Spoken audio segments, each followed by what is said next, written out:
नमस्कार दोस्तों, कई तैयारी यूट्यूब चैनल पर आप सभी का स्वागत है। संपूर्ण हिंदी विषय की तैयारी को आगे बढ़ाते हुए अधिक से अधिक महत्वपूर्ण प्रश्नों का अभ्यास करते हुए आज की क्लास के अंतर्गत हम हिंदी विषय से संबंधित और अन्य महत्वपूर्ण प्रश्नों को करने की कोशिश करेंगे उनके विद सॉल्यूशन के साथ, ताकि तथ्यों की आपकी बार बार रिवीजन हो और परीक्षा में आप जो है अच्छे से जो है सभी प्रश्नों को सही करके आओ। तो ज्यादा टाइम वेस्ट न करके आज की क्लास की हम शुरुआत कर लेते हैं, क्योंकि आपकी DET+B TGT की परीक्षा अभी बिल्कुल समीप आने आ चुकी है। तो 17 और 23 अगस्त को जो है आपकी परीक्षा होने वाली है। उन बच्चों के लिए ये क्लास काफी मददगार रहेगी और अन्य बच्चों के लिए भी, जिस भी परीक्षा में हिंदी साहित्य संबंधी प्रश्न पूछे जाते हैं, चाहे किसी भी स्टेट के अंतर्गत होने वाली PGT परीक्षा हो या कोई अन्य परीक्षा हो, सभी के लिए जो है हेल्पफुल रहेंगे। कई दिनों में हम क्लास कर रहे हैं भाई, मैं माफी चाहूंगी क्योंकि समय नहीं मिल पा रहा। तो इसलिए हम जो है थोड़ी सी लंबी क्लास करने की कोशिश करेंगे, मैराथन क्लास करेंगे, ताकि अधिक से अधिक प्रश्नों की हमारी रिवीजन हो। तो देख लेते हैं प्रश्न नंबर 1। निम्नलिखित में से कौन सा पाश्चात्य स्वर है? पाश्चात्य स्वर इनमें से कौन सा है? तो आपको पता ही है, आ हमारा पाश्चात्य स्वर है, क्योंकि जो जीवा के पिछले हिस्से से जो है बोला चाहिए, ये हमारी जीवा है, तो जीवा के मध्य भाग से न बोल करके और अग्र भाग से न बोल करके पीछे के भाग से जो है, जो शब्द जो है, जो ध्वनि हमारी रहे, तो वही हमारा पाश्चात्य स्वर कहलाता है। तो ये आपको ध्यान रखना है। तो इसके अलावा और अन्य ऑप्शन में जो दिए गए हैं उनकी भी बात कर लेते हैं। हिंदी भाषा में जीवा के पाश्चात्य स्वर उत्स्थापित आधार पर जो है कौन कौन से हैं? एक सेकेंड में। आ है, उ, ओ, आ आदि जो है, ई और ई पाश्चात्य स्वर होते हैं भाई। आ, उ, ओ और आ, जो ये डॉक्टर वाला आ है। और उसके बाद अग्र स्वर की बात करें तो ई और बड़ी ई, छोटी ई बड़ी ई दोनों अग्र स्वर में आ जाएंगे। उसके बाद मध्य स्वर की बात करें तो केवल ए, जो ए हमारा है वो मध्य स्वर के अंतर्गत आएगा। आगे बढ़ते हैं तो नेक्स्ट क्वेश्चन हम देखते हैं। नेक्स्ट क्वेश्चन में दिया गया है, हिंदी भाषा के विकास का सही अनुक्रम कौन सा है? हिंदी भाषा के विकास का क्रम तो आपको पता ही है, पाली, प्राकृत, अपभ्रंश और हिंदी। सबसे पहले आएगी हमारी वैदिक संस्कृत। वैदिक संस्कृत, उसके बाद आती है हमारी लौकिक संस्कृत, उसके बाद आएगी हमारी पाली, फिर आती है प्राकृत, फिर अपभ्रंश, फिर हिंदी। इनके समय को भी हम देख लेते हैं, क्योंकि परीक्षा में पूछ लिया जाता है। हिंदी भाषा का विकास जो है, सबसे पहले संस्कृत आई हमारी 1500 ईस्वी पूर्व से लेकर के 500 ईस्वी पूर्व तक, यानी 1500 ईस्वी पूर्व से लेकर के 1000 ईस्वी पूर्व तक तो हमारी वैदिक संस्कृत रही है। उसके बाद जो है 1000 ईस्वी पूर्व से लेकर के 500 ईस्वी पूर्व तक हमारी लौकिक संस्कृत रही है। तो ये आपको ध्यान रखना है, इन दोनों को अलग अलग आपको देख लेना है। उसके बाद पाली अब आई हमारी 1500 ईस्वी पूर्व से 1 ईस्वी तक। उसके बाद जो है प्राकृत है 1 ईस्वी से 500 ईस्वी तक। अपभ्रंश का विकास हुआ 500 ईस्वी से 1000 ईस्वी तक, और हिंदी का विकास हुआ 1000 ईस्वी से अब तक। तो आगे बढ़ते हैं, नेक्स्ट क्वेश्चन हम देखते हैं। नेक्स्ट क्वेश्चन में हमारा दिया गया है, एक सेकंड भाई।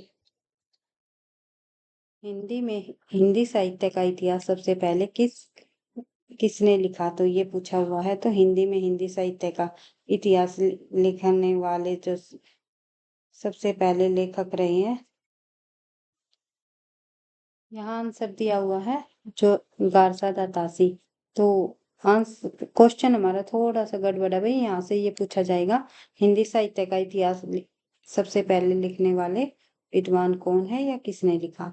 तो आगे बढ़ते हैं। तो हिंदी साहित्य का जो सर्वप्रथम इतिहास है, आपको पता ही है, गारसादा तासी जी द्वारा लिखा गया। उस नाम है इस्तवार द लिटरेचर एंडोई हिंदुस्तानी, नाम से उन्होंने ये इतिहास ग्रंथ लिखा। और ये जो है इन्होंने फ्रेंच भाषा में लिखा था भाई, ध्यान रखना है। जिसके प्रथम भाग का प्रकाशन 1839 तथा द्वितीय भाग का प्रकाशन 1847 में हुआ। यह फ्रेंच भाषा में लिखा गया हिंदी साहित्य का इतिहास रहा है और बाद में यह 3 भागों में और विभक्त हो गया, जिसका प्रकाशन 1871 में हुआ। तो ये भी आपको ध्यान रखना है। प्रथम भाग जो है, प्रथम पर जब प्रकाशन किया गया तो 2 भागों में प्रकाशित किया गया।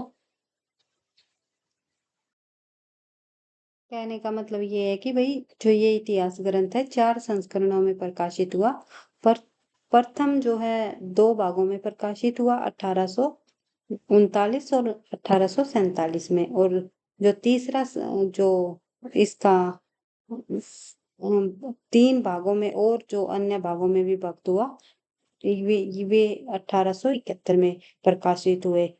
दूसरा, तीसरा और चौथा, यानी कि कुल मिलाकर 4 संस्करणों में ये प्रकाशित किया गया। प्रथम जो है 2 भागों में, और फिर अन्य और 3 भाग आए इसके 1871 में। यह ग्रेट ब्रिटेन और जो है आयरलैंड की प्राच्य साहित्य अनुवाद समिति की ओर से पेरिस में जो है मुद्रित किया गया। तो ये आपको ध्यान रखना है। इतिहास ग्रंथ देख लेते हैं, कुछ उनके प्रकाशन वर्ष देख लेते हैं और उनके इतिहासकारों के नाम देख लेते हैं।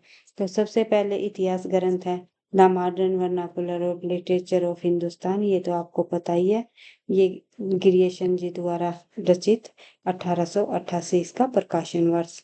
उसके बाद शिव सिंह सेंगर जो है 1883, शिव सिंह सरोज जी द्वारा रचित। भाई एक सेकंड भाई, शिव सिंह सरोज जो है ग्रंथ का नाम है, और शिव सिंह जो सेंगर जो है इसके रचनाकार का नाम रहा है।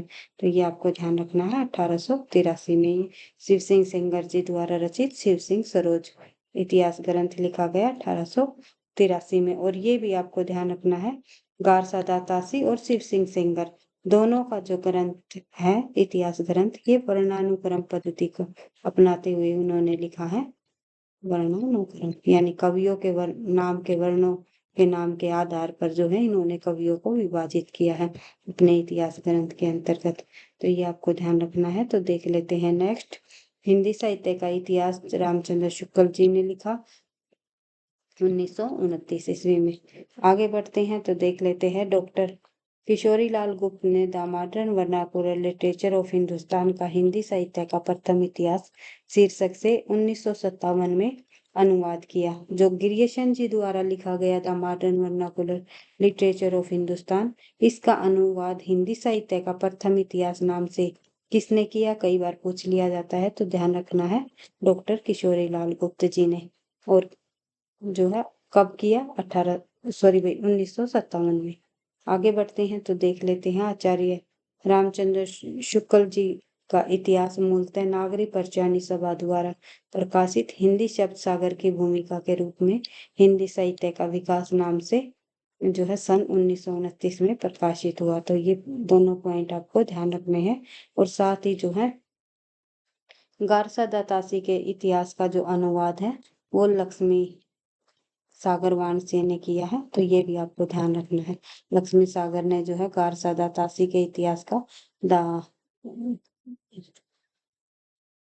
इस्तवार the literature and the Hindustan को का अनुवाद किया हिंदी में। और जो है किशोरी लाल गुप्त ने गिरियशन के इतिहास ग्रंथ का अनुवाद किया है।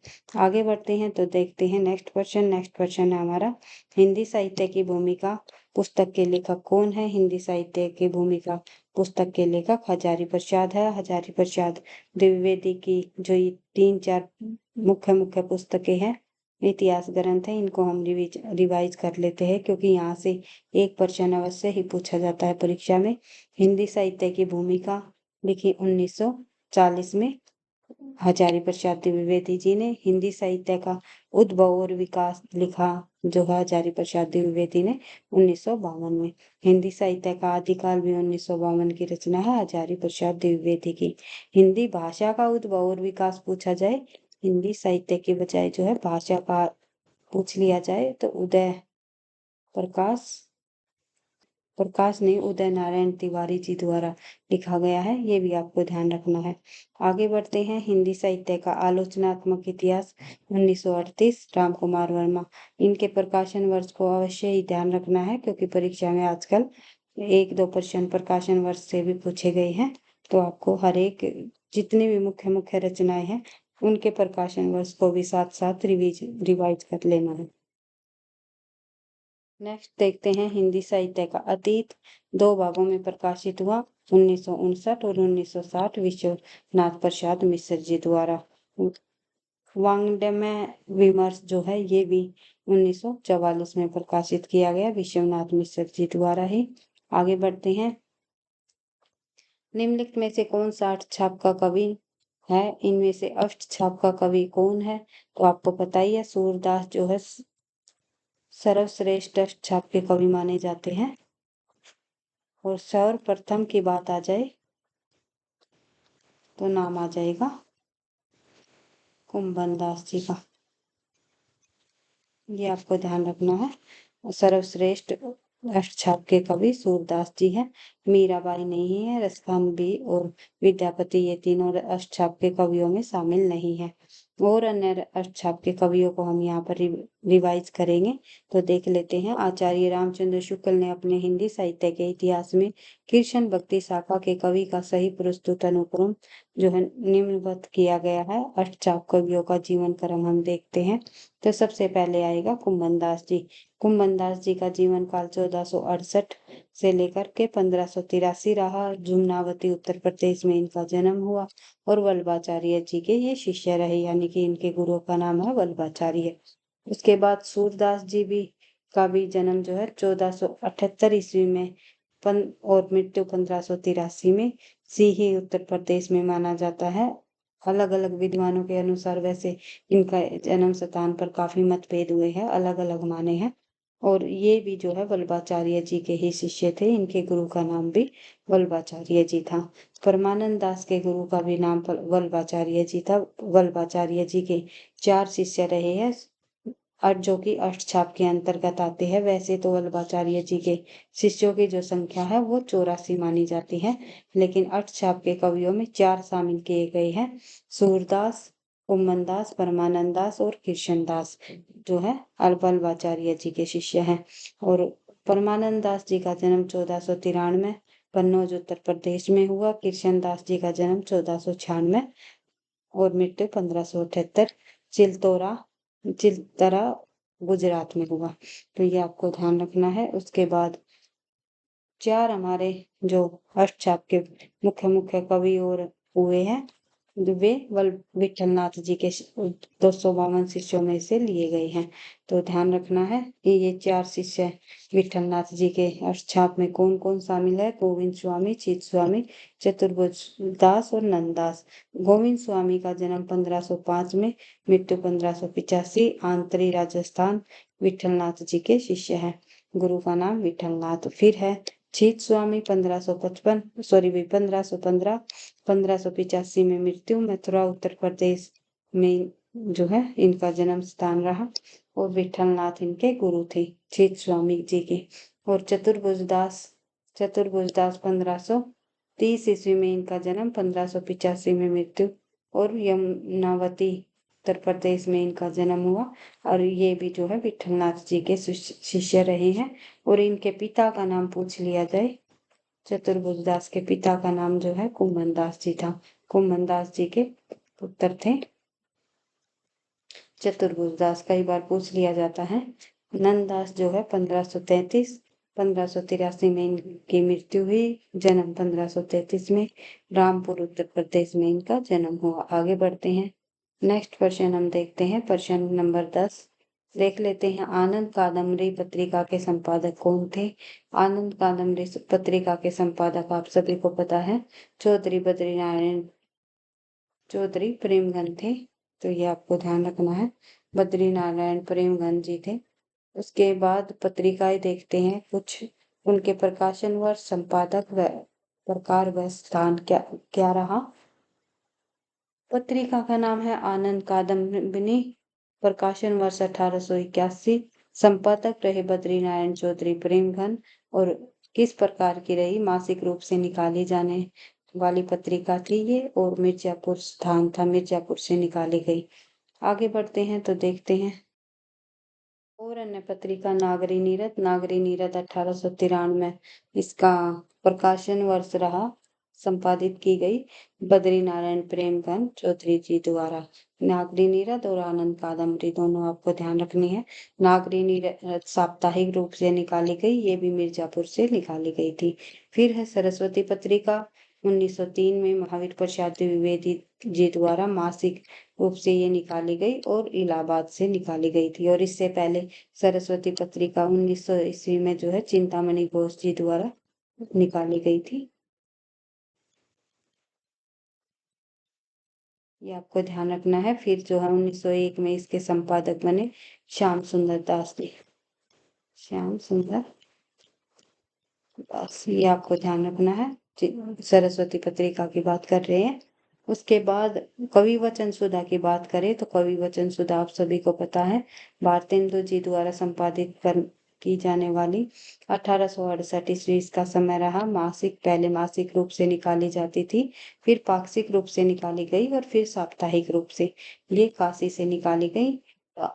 हरिश्चंद्र मैगजीन, जिसका नाम जो है बदलकर जो है हरिश्चंद्र मैगजीन रख दिया गया, पहले का नाम हरिश्चंद्र चंद्रिका था। और 1873 ईस्वी में भारतेंदु हरिश्चंद्र जी द्वारा मासिक रूप से बनारस से निकाली गई। बाला बोधनी 1874 में जो महिलाओं से संबंधित थी, नारी महिला पत्रिका थी, ये महिलाओं से संबंधित पत्रिका थी बाला बोधनी। तो ये आपको ध्यान रखना है क्योंकि पूछा जाता है। 1874 में निकाली गई मासिक व बनारस से।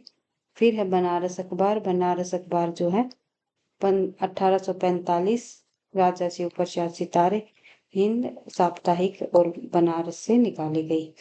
सरस्वती पत्रिका की स्थापना 1900 ईस्वी में काशी में हुई थी। इसके प्रत्यक्ष संपादक चिंतामणि घोष थे, जैसे कि मैंने आपको बताया था। आगे बढ़ते हैं, नेक्स्ट क्वेश्चन देख लेते हैं। नेक्स्ट क्वेश्चन हमारा, निम्नलिखित में से कौन सा सप्तक परंपरा का कवि नहीं है? तो सप्तक परंपरा के अंतर्गत आने वाला इनमें से कौन सा कवि नहीं है, ये आपको बताना है। सप्तक परंपरा में जो नहीं आते इनमें से श्रीकांत वर्मा। इसके अलावा हरि नारायण व्यास, नेमिचंद्र जैन और नरेश मेहता, ये तीनों कवि सप्तक परंपरा में शामिल है। कौन किस सप्तक के कवि है, इनको भी हम देख लेते हैं। तार सप्तक के प्रमुख प्रमुख कवियों को की रिवीजन हम कर लेते हैं। तो देख लेते हैं 1943 ईस्वी में तार सप्तक को प्रकाशित कराया गया। इसमें संकलित कवियों का विवरण देख लेते हैं। सबसे पहले नाम आएगा सचिनानंद हीरानंद अज्ञे का, जन्म 1911। तो ये ध्यान रखना है, मृत्यु नहीं पूछी जाती, जन्म पूछ लिया जाता है। तो ध्यान रखना है, जन्म 1911 देवरिया में। रामविलास शर्मा का जन्म 1912 उन्नाव में।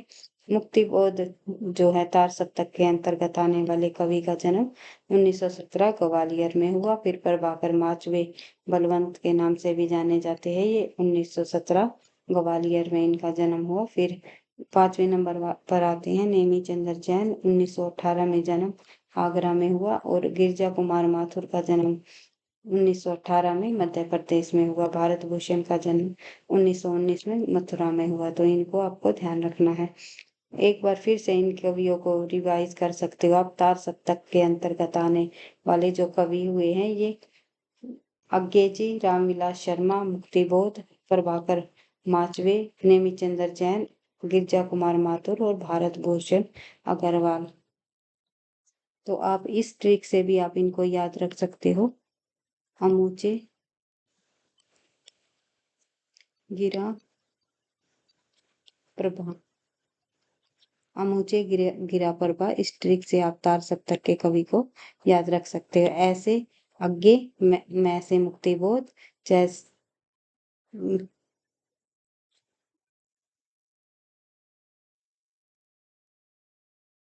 मैं से मुक्तिबोध, और जो है गै से जो है गिरजा कुमार माथुर, रा से रामविलास शर्मा, पा से प्रभाकर माचवे और भा से जो है भारत भूषण अग्रवाल।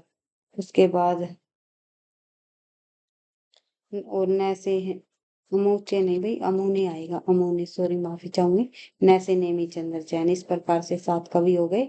ऐसे अज्ञे का नाम आएगा नंबर 1, मैं से मुक्तिबोध नंबर 2, न से नेमी चंद्र जैन नंबर 3 पर, गै से गिरजा कुमार माथुर नंबर 4 पर रा से रामविलास शर्मा, नंबर 5 पर पा से प्रभाकर माचवे, नंबर 6 और जो है नंबर 7 पर भारत भूषण अग्रवाल। इस प्रकार से अमूने गिरा प्रभा, इस प्रकार से आप जो है इस ट्रिक के माध्यम से 7 के 7 कवियों को, तार सप्तक के कवि को याद रख सकते हो। इसी प्रकार से द्वितीय सप्तक, तृतीय सप्तक और चतुर्थ सप्तक के कवियों के भी आप ट्रिक बना करके उनको इसी तरह याद रख सकते हो, तो ध्यान रखना है।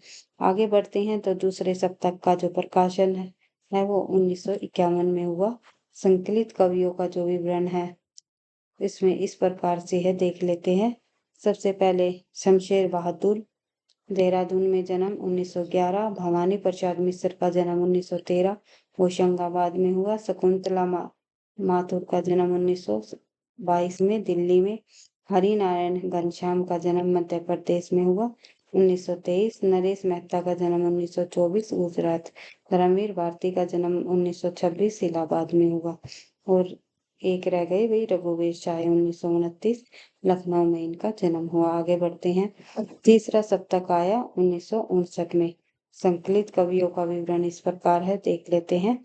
नंबर 1 पर आते हैं हमारे प्रयाग नारायण त्रिपाठी, 1919 रायबरेली में इनका जन्म। मदन वात्सायन 1922 में जन्म हुआ। विजय देवनारायण शाही का जन्म 1924 में। कुंवर नारायण का जन्म 1927 में। आगे बढ़ते हैं आगे, कहाँ पर, फैजाबाद में। प्रयाग नारायण, मदन वात्सायन, विजय देवनारायण शाही, कुंवर नारायण, इनके अलावा जो है तृतीय सप्तक के अंतर्गत और भी कवि आते हैं, तो देख लेते हैं। सर्वेश्वर दयाल सक्सेना 1927 में जन्म। और केदारनाथ सिंह 1932 में इनका जन्म हुआ। कीर्ति चौधरी जो है 1935 में उन्नाव में इनका जन्म हुआ। फिर चौथे सप्तक के अंतर्गत आने वाले कवि 1979 में इसे संकलित किया गया, मतलब प्रकाशित किया गया चौथा सप्तक। और इनमें संकलित कवियों का विवरण इस प्रकार है। अवधेश कुमार, राजकुमार कुंभज, शवदेश भारती, नंदकिशोर आचार्य और सुमन राजे, श्री राम शर्मा, राजेंद्र किशोर, ये सभी के सभी कवि चौथे सप्तक के अंतर्गत आते हैं। इनको आप फिर से रिवाइज कर सकते हो।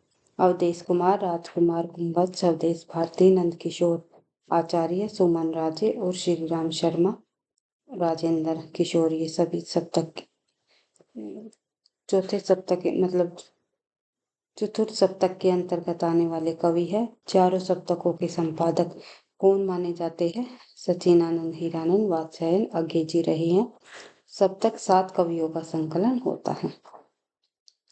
नेक्स्ट है हमारा पहल का संपादक कौन है? तो पहल पत्रिका किसके द्वारा निकाली गई? तो ज्ञान रंजन जी द्वारा निकाली गई। पहल जो है पत्रिका रही है भाई एक, इनका प्रकाशन वर्ष, संपादक और जो प्रकार देख लेते हैं कुछ और अन्य पत्रिकाओं के यहाँ पर, ताकि आपकी रिवीजन अच्छे से होती रहे। और वीडियो आपको पसंद आ रही है तो प्लीज़ वीडियो को आप लाइक करते हुए चले, ताकि नेक्स्ट क्लास भी मैं इसी मोटिवेशन के साथ लेकर के आऊँ। तो देख लेते हैं। पहल पत्रिका 1960 ईस्वी में ज्ञान रंजन जी द्वारा निकाली संपादित की गई और त्रैमासिक रूप से जयपुर में। हंस पत्रिका का जो पुनर्प्रकाशन है 1986 में राजेंद्र यादव जी ने निकाली। उसके बाद मासिक रूप से दिल्ली से निकाली गई। नया ज्ञानोदय। और एक बात और ध्यान रखनी है भाई, पहला सबसे पहले प्रकाशन पूछा जाए हंस पत्रिका का तो प्रेमचंद जी द्वारा किया गया है। मुंशी प्रेमचंद जी ने जो है हंस पत्रिका का संपादन कब किया था? लगभग जो है 1936 तक किया था भाई, ये आपको ध्यान रखना है। और उसके बाद पुनर्प्रकाशन राजेंद्र यादव ने किया, तो ये आपको ध्यान रखना है पॉइंट। और राजेंद्र यादव ने कब तक किया है? तो 2013 तक इस पत्रिका का संपादन किया है। तो आगे बढ़ते हैं, देखते हैं। किसी भी प्रकार तथ्यों को पूछा जा सकता है, तो ये सभी पॉइंट आपको ध्यान रखने हैं। नया ज्ञानोदय 2000 ईस्वी वर्ष में इसका प्रकाशन हुआ। रविंद्र कालिया ने इसका प्रकाशन किया और जो है मासिक रूप से निकाली गई दिल्ली से। नया ज्ञानोदय पत्रिका, दस्तावेज जो पत्रिका है 1978 में विश्वनाथ तिवारी ने मासिक रूप से गोरखपुर से निकाली। तो ये आप सभी पॉइंट आपको ध्यान रखना है।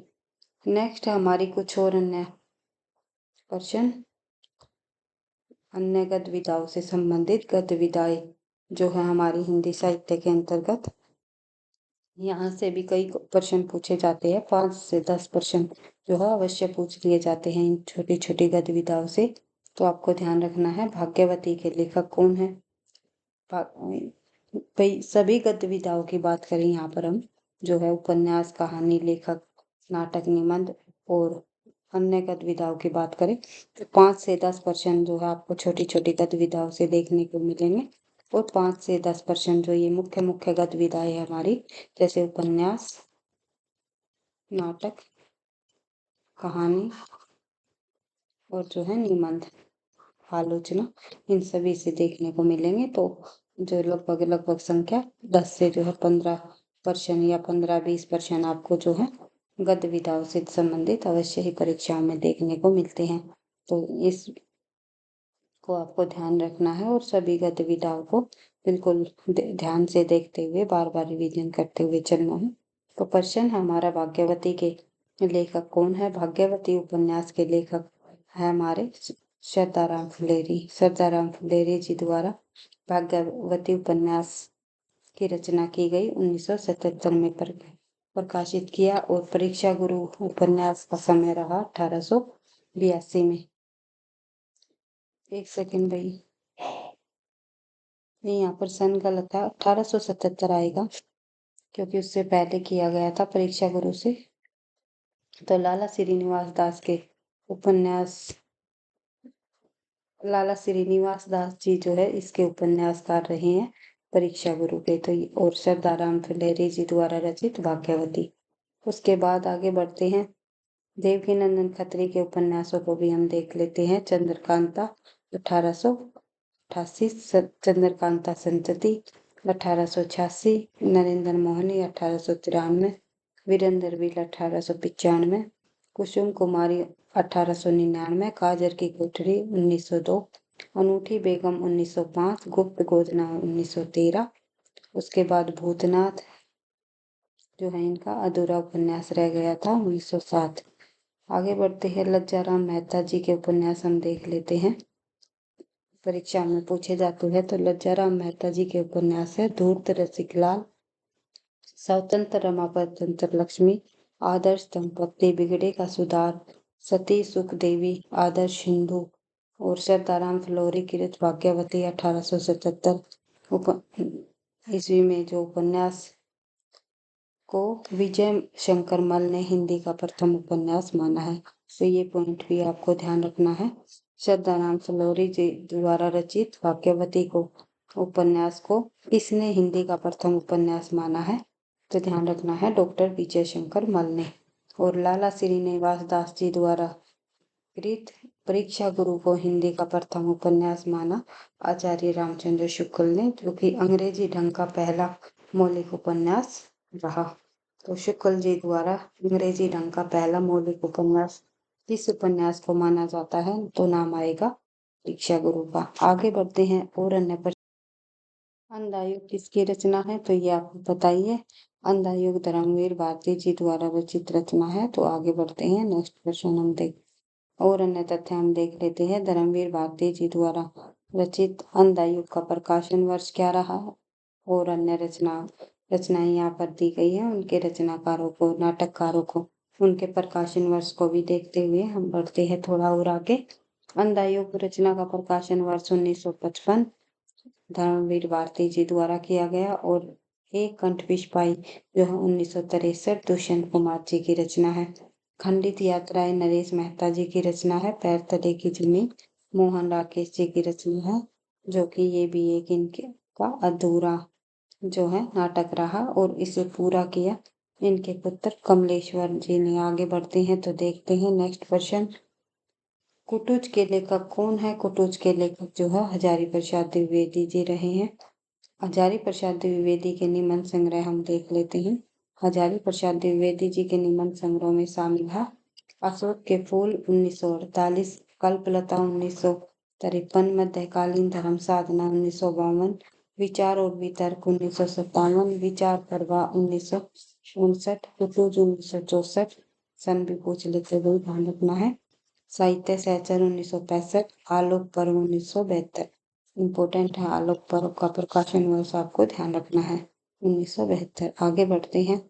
आचार्य रामचंद्र शुक्ल के निबंध संग्रह देख लेते हैं। चिंतामणि भाग 1 1939, चिंतामणि भाग 2 1945, चिंतामणि भाग 3 1983, चिंतामणि भाग जो है 4 भी आया है, तो ध्यान रखना है। कुबेरनाथ राय जी के संबंध में हम कुछ निबंध संग्रह देख लेते हैं। कुबेरनाथ राय जी द्वारा रचित निबंध संग्रह कौन कौन से रहे हैं?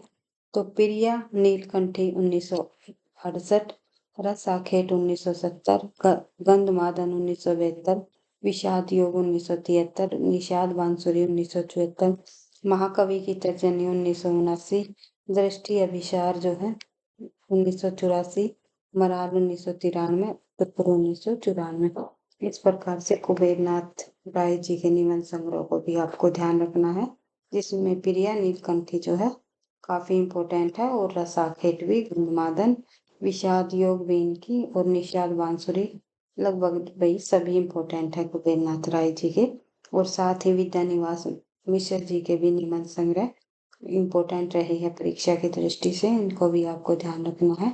चितवन की छा, हल्दी दूध, तुम चंदन हम पानी, मेरे राम का मुकुट भीग रहा है, ब्रह्मानंद के पत्र, तमाल के झरोके से, संचारिणी, अनग की नियति, सिरिस की याद है। ये सभी जो है निबंध संग्रह विद्यानिवास मिश्र जी की हैं। आगे बढ़ते हैं, नेक्स्ट क्वेश्चन देखते हैं। निम्नलिखित में से कौन सी रचना अमरकांत की है? तो अमरकांत की रचना है जिंदगी और जोग। तो और अन्य देख लेते हैं रचनाएं किस लेखक के द्वारा रचित है। देख लेते हैं भाई, जिंदगी और जोग आपको पता ही है अमरकांत जी की रचना है। 1952 ईस्वी में। परिंदे जो है 1960 में लिखी गई निर्मल वर्मा जी द्वारा। टूटना 1966 की रचना है राजेंद्र यादव जी की, बार बार परीक्षा में पूछी जाती है। टूटना नामक जो उपन्यास जो रचना है किसके द्वारा लिखी गई है? निबंध भाई कहानी, तो ये है राजेंद्र यादव जी की, काफी इम्पोर्टेंट रही है ये रचना टूटना। नेक्स्ट क्वेश्चन हमारा, निम्नलिखित ग्रंथों को उनके लेखकों के साथ सम्मिलित कीजिए। तो आपको देख लेना है, सूची 1 के अंतर्गत कुछ ग्रंथ दिए गए हैं, दूसरी तरफ उनके सूची 2 में लेखक दिए गए हैं, तो ध्यान रखना है। इस तरफ रचना है और इस तरफ जो है रचनाकार है, तो आपको बताना है कौन सी रचना किस रचनाकार की है। शुद्ध कविता की खोज, ये आपको पता ही है किसके द्वारा लिखी गई रचना है। तो शुद्ध कविता की खोज जो है इनमें से किसकी रचना है भाई? रामधारी सिंह दिनकर जी की रचना है ये।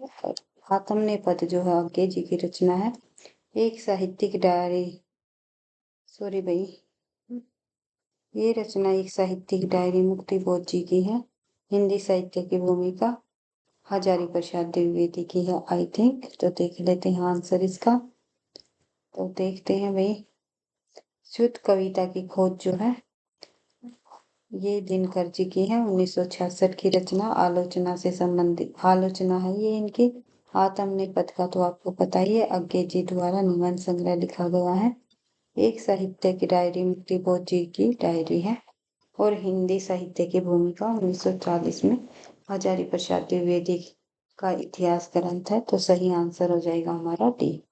नेक्स्ट क्वेश्चन हम देखते हैं, हिंदी साहित्य की भूमिका हजारी प्रसाद की। हिंदी साहित्य का आदिकाल भी हजारी प्रसाद का ही है इतिहास ग्रंथ, और हिंदी साहित्य का उद्भव और विकास भी हजारी प्रसाद जी ने ही लिखा है। आगे बढ़ते हैं, नेक्स्ट क्वेश्चन हम देखते हैं। एक तरफ जो है पंक्तियां दी गई हैं, इस तरफ हमारी पंक्तियां है, इस तरफ उनके रचनाकार है। तो देख लेते हैं, ये उपमान मैले हो गए, ये किसके द्वारा लिखी गई पंक्ति है? तो देख लेते हैं, ये उपमान मैले हो गए जो ये रचना है, ये सॉरी ये पंक्ति है भाई, ये आज्ञे जी की है। हम राज्य लिए मरते हैं, ये रचना जो है, 1 मिनट भाई, बाद में देखते हैं इसको, हम राज्य लिए मरते हैं। बर 10 लालच लाल की ये रचना, ये पंक्ति बिहारी जी की है, आपको पता ही है। भक्ति में ज्ञान है ही नहीं कुछ भेद का, भक्ति और ज्ञान में कुछ भेद नहीं बताया, तुलसीदास जी की रचना है। और जो है, हम राज्य लिए मरते हैं, ये रचना भाई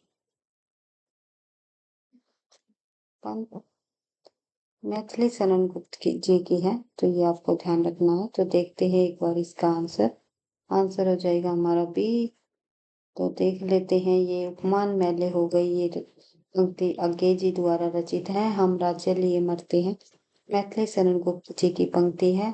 बरस बतरस लालच लाल की मुरली बने इकाई, ये इस प्रकार से जो ये पंक्ति है, ये बिहारी जी की है। भक्ति नहीं ज्ञान ही नहीं कुछ बेटा, ये तुलसीदास जी की पंक्ति है। तुम वाहन कर सको जन मन में गिरे विचार, वाणी मेरी चाहिए तुम्हें क्या अलंकार, ये पंत जी की रचना है। आई थिंक इसमें पंत जी की रचना नहीं थी। तो देखते हैं नेक्स्ट क्वेश्चन में दिया गया है, तो आप पंत जी की रचना को, सॉरी भाई, पंक्ति को भी ध्यान रखना है। बोलते बोलते काफी समय हो गया है, तो मैं माफी चाहूंगी, शब्द इधर उधर होने लगे हैं। तो देख लेते हैं नेक्स्ट क्वेश्चन, एक पर 2 क्वेश्चन और करेंगे भाई, फिर और नेक्स्ट क्वेश्चनों को हम नेक्स्ट क्लास में करने की कोशिश करेंगे। आगे बढ़ते हैं, तो देखते हैं फिर एक, यहाँ पर भी पंक्ति से संबंधित एक क्वेश्चन दिया गया है। तो कौन किस पंक्ति के रचनाकार है, ये आपको बताना है।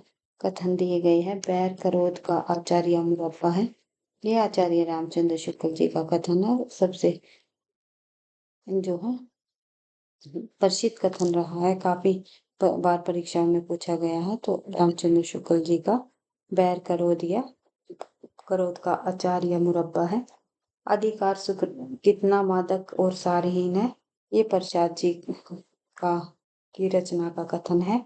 निज भाषा उन्नति है सब भाषा को मूल, ये जो है भारतेंदु जी की है। और मर्द साठे पर पाठे होते हैं, तो ये प्रेमचंद जी की रचना की पंक्ति है।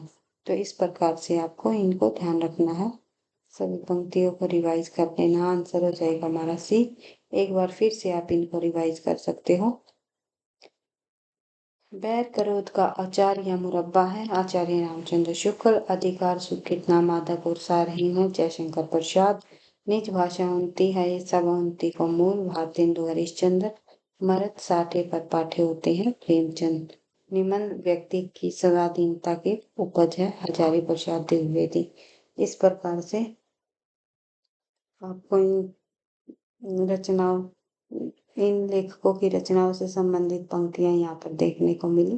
तो इस प्रकार से आप इनको ध्यान रख सकते हो। नेक्स्ट क्वेश्चन हमारा पत्र पत्रिकाओं से संबंधित, इनका भी हमें मिलान करना है।